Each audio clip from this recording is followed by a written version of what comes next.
田总，这是我特意亲手为您煎的牛排。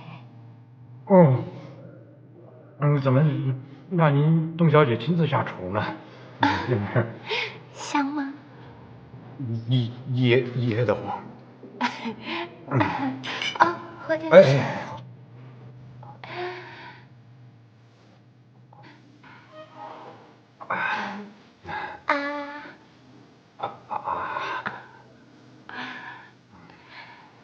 田总，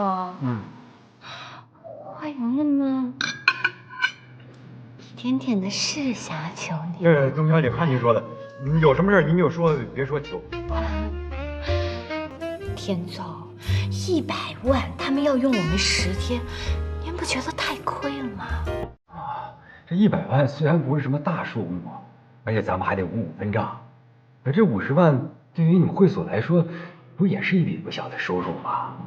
可是田总，他们是做奢侈品的，随便卖出去几件珠宝，那就要超过100万的。你说的也对。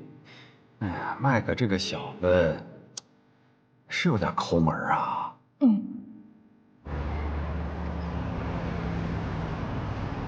说吧，你想干什么？帮我改造家。老婆你，我都没法说，你把这个家整的，我都说不出口。帮我改造家。别改了，你把家都整得跟怡红院似的。帮我改造家。老婆，你是不是受什么刺激了？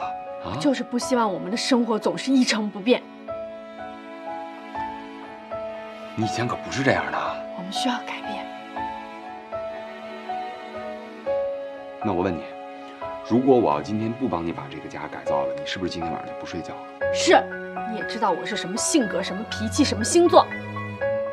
好，那咱俩做个交易吧，我可以帮你改造这个家，但是你得答应我一件事儿，帮我完成一个心愿。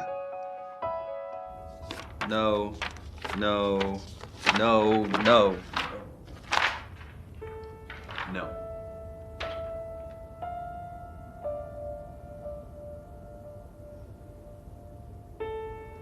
麦克，你究竟哪儿不满意？这个设计方案我们已经翻来覆去的做了很多遍了，你还是不满意，全都给你 pass 了，你到底想怎么样啊？算了算了。